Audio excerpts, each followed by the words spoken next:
Are cuvântul în continuare domnul deputat Ovidiu Alexandru Raețchi.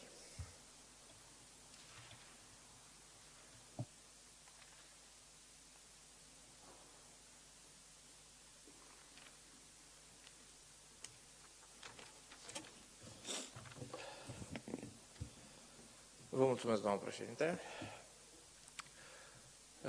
Vedeți, chiar tribuna asta de la care vorbesc acum și care este simbolic centrul democrației românești, se găsește fizic, geografic, în sectorul 5.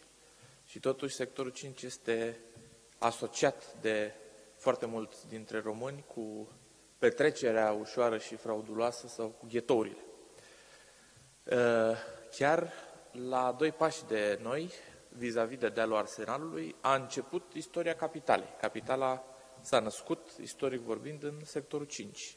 Și totuși, așa cum spuneam, sectorul 5 este asociat de foarte mulți dintre noi cu ghetourile și cu petrecerea facilă.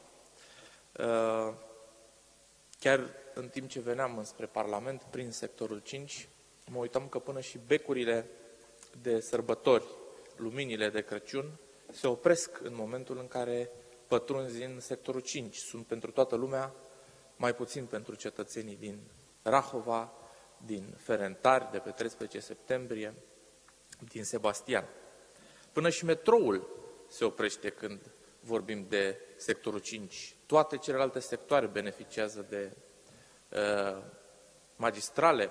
Până și în sectorul 6 s-au găsit politicieni ca să se bată pentru o magistrală de metrou. Pentru sectorul 5 nu s-a putut. Și cu toate astea, vedeți, terenul se surpă în sectorul 5.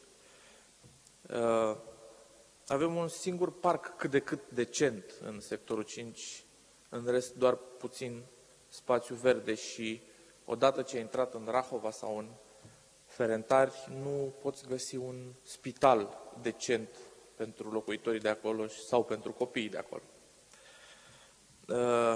Am vrut să spun toate aceste lucruri pentru că se apropie sărbătorile, se apropie anul nou și aș vrea să le transmit celor din sectorul 5 și oamenilor din Rahova, din Ferentari, din zona Drumul Sării, Sebastian, de pe 13 septembrie, că știu că din 2016 toate aceste lucruri se vor schimba și că vom intra într-o zonă a normalității.